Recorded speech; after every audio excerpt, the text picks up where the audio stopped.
Hey everybody, Alex from SeemsGoodMagic.com here. We're doing an 8-4 Magic Origins draft.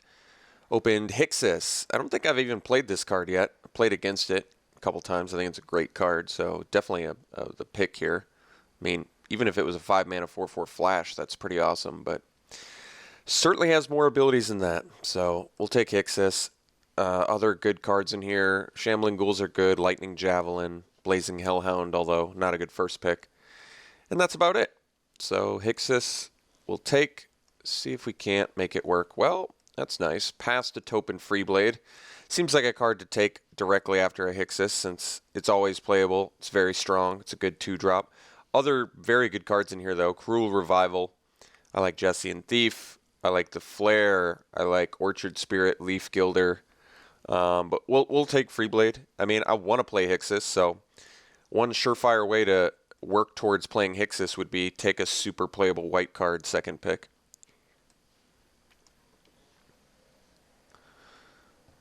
Okay, so I can take Enshrouding Mist. I can take Throwing Knife here. There's off-color good cards would be like pretty much just Read the Bones, which I do like. Enshrouding Mist is pretty awesome in general. Certainly good at protecting Hixus as well. And Topin Freeblade. So I might just want to take the Mist over the Throwing Knife. I do like Throwing Knife a lot, actually. But I think I am actually going to take the Enshrouding Mist here. Enshrouding Mist is good. Like I said, very good with Renown. Very good against burn spells. And very good in combat situations. So I like it. Okay. I'm fine taking Cleric. There's Fiery Conclusion, which is a good red card. But I'm kind of cool with just straight up cutting white pack one as hard as I can. Cleric is a great card too, actually. I think I underrated this card early on. The reason I like this one so much is just being a 2-mana 2/2 that gains 2 life is actually really nice in this format since there's a lot of like early trades that can go on or a lot of swarming that can go on that you have to keep up with. And this is just great for both of that, where it's like in the matches where, you know, you're both playing 2-drops, Cleric is a really nice one. Gets to attack into most 2-drops, and it gained you 2 life at the same time. So it just feels like it does a lot of work. I do think Fiery Conclusion is a much better card, but I'm just going to take the 2-drop Cleric here because I like it. I could take Cleric number 2. You don't need to have a bunch of them to, you know, be okay. In other words, it doesn't matter if you have the synergy of 2 life for each creature, you know, for each Cleric. You don't need like 5 to make this card good. This card just functions the way it is fine on its own. I still think I'm going to take the Cleric here because I just like taking all these white cards super early. Frika's Disciple is a stronger card. Nothing else here is too crazy though, but I'll take the Cleric. Interesting. So there's a Clash of Wills, which I like, and it's fairly late. Not super late, though. It's only 6th pick. Otherwise, I take Mighty Leap, which is a combat trick. It's a fine one. Not incredible. I think Clash is certainly better. The question starts to be, I think I'm more willing to pass a combat trick like Mighty Leap than I am passing like a 2-drop creature like Cleric of the Forward Order, if that makes sense. I just think the 2-drop creature is better in this instance than like a Mighty Leap. I'm fine taking the Clash of Wills. Mostly because I don't care about Mighty Leap, I think I'm going to take Clash of Wills. Okay, no notable white card. There is a Conclave Naturalist.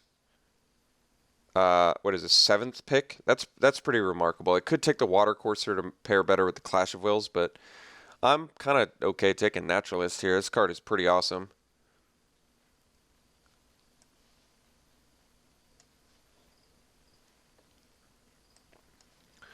Well, one more color to throw into the mix, I guess, since a Crone Sergeant is also insane, and there's nothing else I care about here. So I don't care enough about Recluse to take it to pair with the Naturalist. I don't care enough about the Guard, take it with the Clash of Wills, and Veteran Sidearm is fine, but take it or leave it. I'll take the Sergeant there.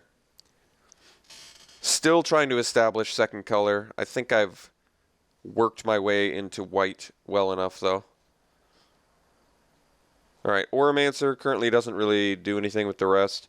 Screeching Scab seems fine. There's no red card I care about. And Oromancer and Heavy Infantry I don't care enough about. Guess we'll take this Scab.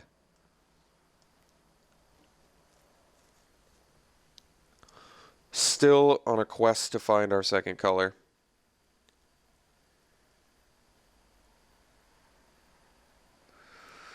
Could take Infectious Bloodlust. I never really do this plan. But nothing else here matters, so alright. Alright, Cobble Brute is playable.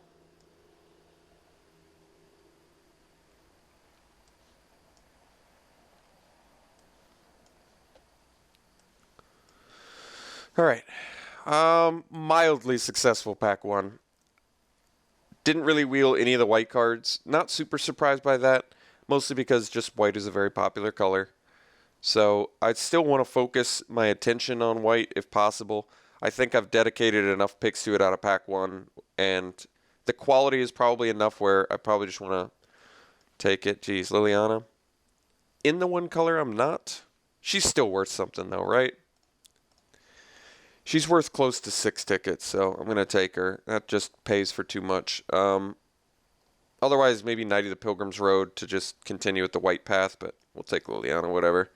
Okay, Naturalist, Wild Instincts, Knight of the Pilgrim's Road. There's Unholy Hunger, I guess, if I wanted to actually play Liliana. I don't think I have to, though. I kind of want to just take the Knight. Continue taking white cards. It's certainly not the strongest. I mean, if I knew I could end up in green, I'd probably take Naturalist. Basically, I don't want to play Pilgrimage. I don't want to play Bone to Ash. I'm just going to take out cards in other colors that I think aren't very good. Like, I don't even like the Bloodlust plan. So these are actual playable cards I have in other colors. That's what motivates me to want to take a white card here, like Knight of the Pilgrim's Road. Even though I don't think it's the best, like I said. I don't like these 2 red cards very much. I could take the Hunger to work towards Liliana. I feel like we didn't see a lot of late black, but maybe this way I can get some black.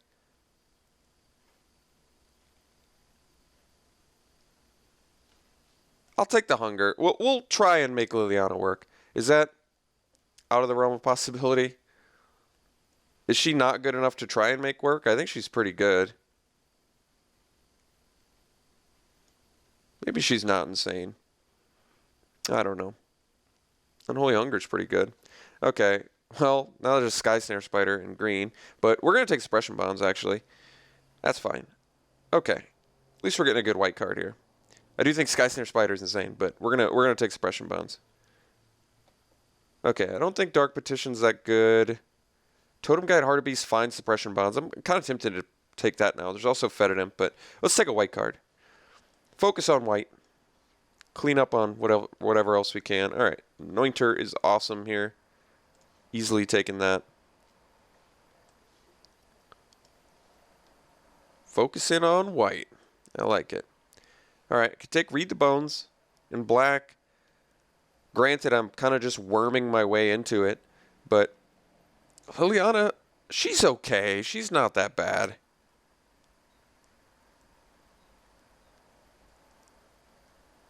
I like that she brings stuff back. She's certainly not busted, but Read the Bones certainly seems better. I mean, I'm not going to take Ascetic here, and there are a couple good green cards, but we'll take Read the Bones, whatever. I think Read the Bones is a great card, so I don't mind taking it there. Could take the Macabre Waltz. It's actually seems like an okay time for it. Otherwise, I take like Veteran Sidearm, which I don't think is incredible. I'll take Macabre Waltz. I think I probably underrate this card a lot of the time. Geez, bunch of cards in colors I am not.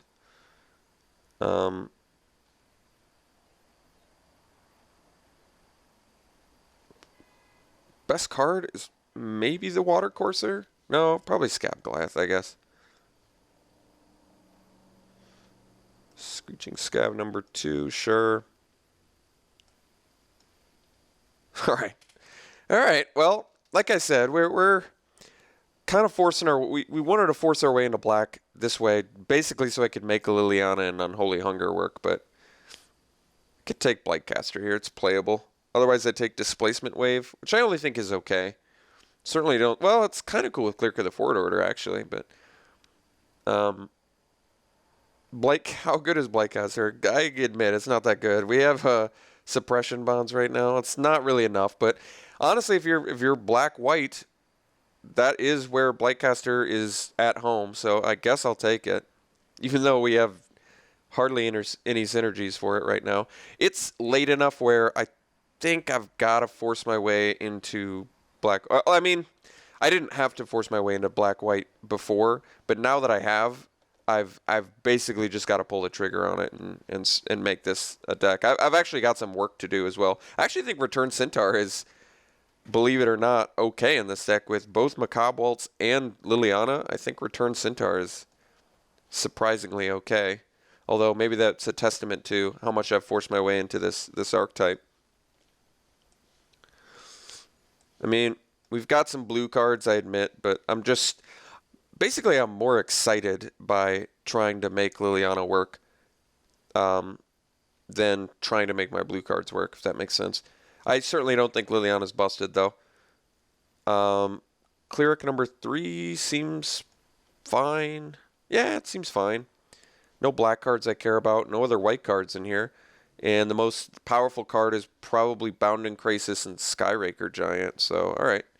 Cleric number 3, sure. Well, Patron's a good bomb card. I think I like it more than Stalwart Avon, even though we already have some 5-drops. Patron's a big threat.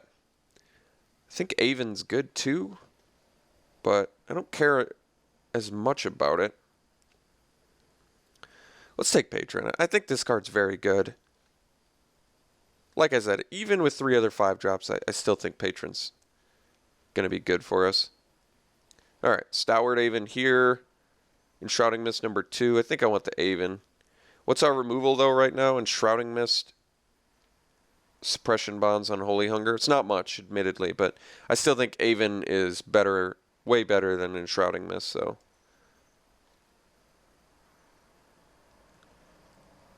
We miss? No, we take Way to the Underworld. It's actually playable. It works with Blightcaster. It's findable with Totem Guide Hartebeest. Yeah, that's actually just fine. Celestial Flare, Relic Seeker, Finding Veteran Sidearm, and it's a Prowess guy. I think I actually like that more than Flare. 2-drop, 2/2 Renown is already good, but being able to find Sidearm in a deck that probably will end up playing it seems pretty good. Plus, we kind of need some more creatures in here.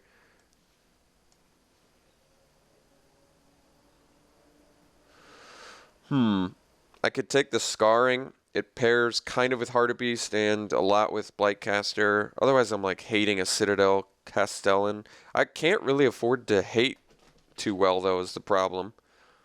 Because we're actually short on playables at the moment. So, would I like to play Scarring, though? I guess not especially. But, I mean, it does have synergy with Blightcaster, which we probably have to end up playing. Otherwise, I take Ascetic, which is a fine sideboard card, but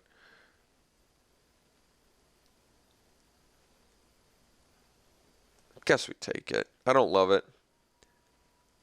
Alright, Oromancer gets back. Weight of the Underworld. Alright, I mean, there's nothing else here for us.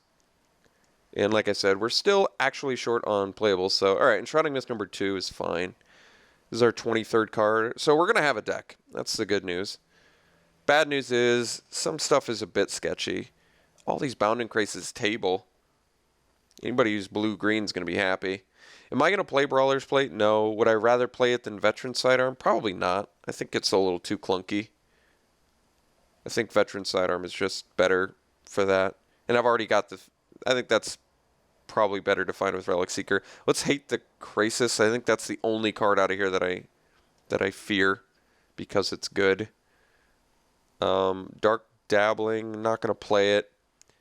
Crone Jailer, not going to play it. Orchard Spirit might be the most annoying of these. Okay. Tutelage. The old tutelage deck. Caterpillar's a good sideboard card against us. I don't really fear tutelage deck. Let's take, it's a lot of Bloodlust late, though. I guess I don't really fear the Caterpillar too much, but I'll take it. All right, Possessed Scab, we'll take that. Somebody could have a sweet mill deck, but I don't think I fear the mill deck. All right, well, force my way into black, and I feel like I actually made it work okay. I think this deck is fine. I think this deck's fine. Not a terribly exciting Blightcaster, I must admit. And we're playing Infernal Scarring, which I also admit I'm not thrilled about, but we've got some Blightcaster synergies now. We basically can go Scar, Bonds, Wait, and Heart of Beast kind of counts it as an enchantment. So I guess we have, what, 4 enchantments that we could theoretically use with Blightcaster for value. That's not a ton, and we're playing Return Centaur, which isn't great, but it feeds Auramancer, it feeds Macabre Waltz, and it feeds Liliana. So Return Centaur actually looks kind of at home a bit in this deck. All right, not a deck I'm most proud of, to tell you the truth, but I think this deck will be okay. I certainly don't think it's awful. Our 2-drops are pretty good. Like, at least we're staying busy early in this deck. I think the main issues are our late game's not like terribly exciting, but we do have like Hixus and Patron, which are both very good finishers.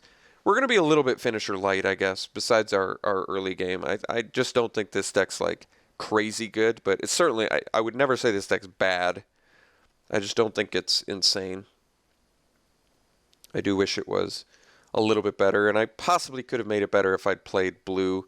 There's probably a decent chance. We were seeing some late blue cards that were pretty good. We don't have any fixing either. I did pass a Caves of Koilos for something that maybe is not even in the deck, so that would have been a nice card to get. But yeah, I mean, Anointer and 2-drops that are good, 2-drops that have Renown, and double Enshrouding Mist is good. I think Macabre Waltz, like I said, is actually going to be okay in this deck. Bringing stuff back, especially if they deal with Hixus. All right, I'm okay with this deck. I think we've got some actual good value cards in here. Okay, well, it's going to be run like this. And we have double white and we have double black. But we need white significantly more early. I think the weakest card in the deck is by far the Infernal Scarring. But that's okay. That's all right. So at least there's like some synergies with it. Yeah, you know, actually being able to bring Infernal Scarring back with Auramancer and value with Blightcaster, at least it's got some purpose in this deck. You know what I mean? So how do we want to split our mana base? I guess we do 9-8. I need double black. I need, especially for Liliana on turn 3. But I still think I want to focus on white because most of our spells are white and we need double white. Although we don't need double white until later. I only need, well, I still really, you basically need to have white on turn 2. That's where all of our threats come from. Yeah. I think we got to do a 9-8 split here. All right. I think this deck's functional. Certainly drafted better, but we'll try this out. I think it could be okay. Guess we'll find out. We'll see you round 1.